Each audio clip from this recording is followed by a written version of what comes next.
Hi, welcome back to the Console Xplosion Weekly Wrap-Up. I'm your host, the Historic Nerd, and let's dive right into the events of last week.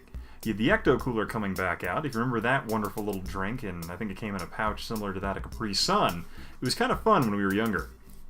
So, that's coming out in anticipation for the new Ghostbusters film, and apparently early reviews have come out about it, and it's not good.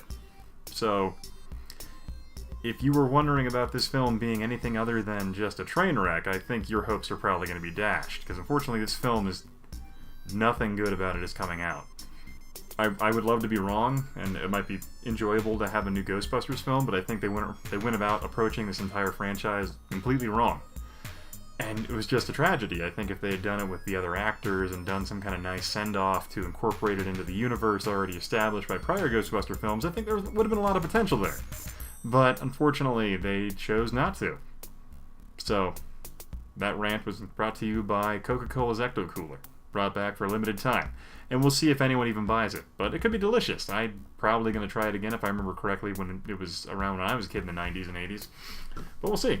And then also, Sega announced they're going to be releasing the Mega Drive hub on Steam, which is going to allow you to play a number of old Mega Drive games on your Steam home PC, or your Steam account via your home PC. So that could be fantastic, depending on how it goes. But if they release a lot of the Mega Drive games we all know and love, I think that's a lot of fun potential there to bring back old great nostalgic memories. Me, I still have a bunch of Sega games, so for me, that nostalgia never quite left. So that's pretty fun. But also, moving on, we have a game called I Am Setsuna coming out, a Japanese RPG, which in essence is toting about being a throwback to the classic styles of older JRPGs.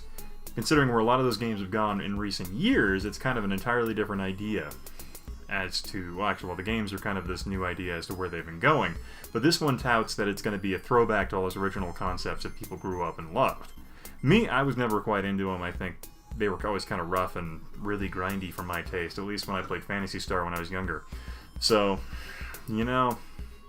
it's going to be really fun. I think some people are still adamantly in love with that type of gameplay, and I think they were always kind of disappointed with the direction Final Fantasy went. So I think this game is going to be a nice kind of welcome back for them.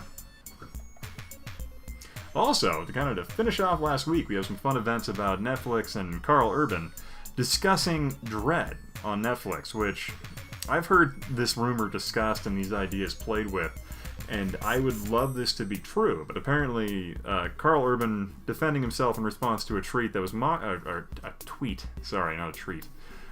response to a tweet that was mocking him, was talking about how he'd love to reprise his role as the character. And honestly, Dread was one of the best films in the last 10 years, in my opinion, that I've seen. It was a fantastic film, fantastic story, fantastic cinematography put together.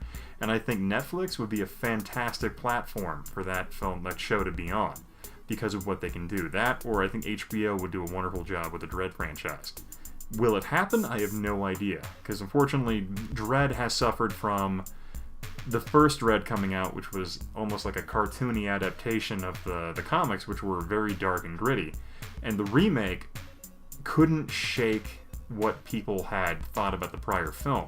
So no matter what, it had that stigma associated with it from the Sylvester Stallone film, which it wasn't a great science fiction film. It was fun, but it wasn't one of those films that drew people to the theater. The new one was fantastic. I can't think of a film that was better and more loyal to the source material, especially where an actor was willing to frown while wearing a helmet for the entire runtime of the film, which is almost kind of unprecedented, where he didn't have his ego get in the way. He played the character the way the character was meant to be, which is kind of unique. And now I've spent about 2 minutes kind of rambling about Dread on Netflix, which I think would be a wonderful IP that deserves a new life under that franchise. And I think Carl Urban is the man I would choose to play Dread in any other scenario. But thank you for watching the weekly wrap-up. I'll get one out next week sooner. This one was kind of little late. But also, Console Xplosion is going to the Calgary Comic-Con. I'm not sure what it's called. It's a Canadian thing. But they're going to an event in Calgary.